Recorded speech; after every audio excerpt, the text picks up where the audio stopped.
Rieger Terry has the night off.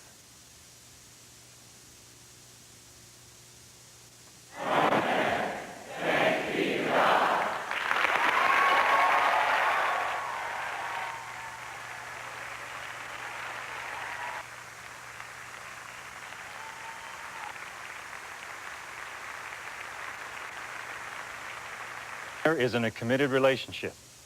Bridget Bornstein was at today's ordination where there were protests today. Before this afternoon's service, an anti-gay group from Kansas that travels around the country held a demonstration, and now the congregation may face discipline, possibly expulsion from the denomination itself. But the church members say they studied this issue and decided this is the right thing to do.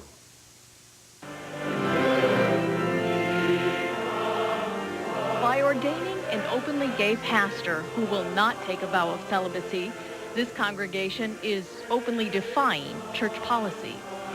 Our celebration here today is a cause for controversy for many in the church.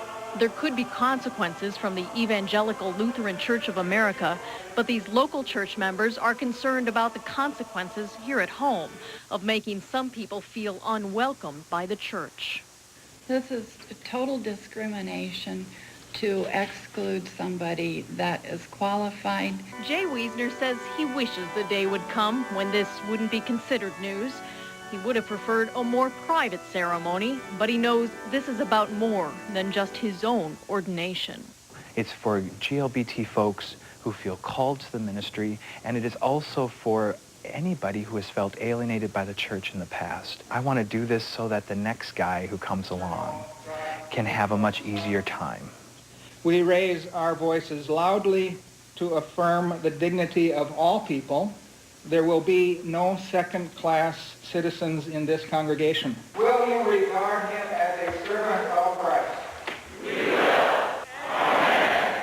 Thanks be to God.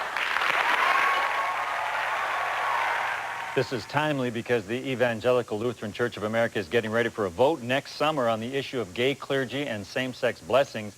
Those are issues many churches struggle with, but most aren't this open. In fact, a poll taken last December shows most Minnesotans think it's wrong to ordain sexually active gays and lesbians to the clergy. Tonight, a St. Paul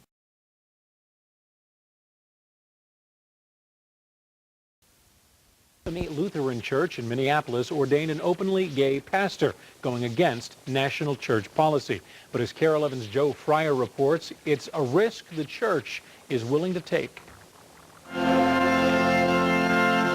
Typically, ordinations are ordinary, but Jay Wiesner's ceremony comes with fanfare, controversy, and a rainbow of emotions. A lot of joy, a lot of excitement, a little bit of nervousness, and also a lot of sadness. In fact, it is so unordinary. This is total discrimination. It warrants a news conference. The people of Bethany have decided that they will not remain silent. Bethany Lutheran Church on Franklin Avenue is ordaining Wiesner even though he's openly gay, even though he's in a committed relationship. I hope that it gives a word of hope to many people who have felt excluded from the church in the past. Pour out your Holy Spirit upon Jay Allen. The congregation prayed long and hard before calling him to be their pastor. Will you therefore preach and teach in accordance with the Holy Scriptures? They know many don't agree with their decision. Even more, they know that decision violates national church policy, and they could be removed from the ELCA roster. I think the most important thing for a person to live with integrity is to live honestly and true to your convictions, and to do otherwise should be the most frightening thing. So they move forward, uncertain but unafraid. Let it be acclaimed that Jay Allen Wiesner is ordained a minister in the Church of Christ.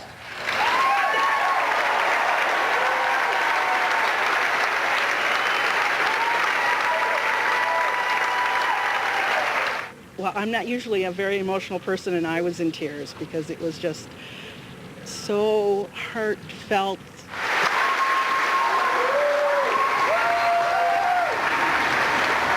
We know that we're going the right direction, and that whatever happens will happen. And so.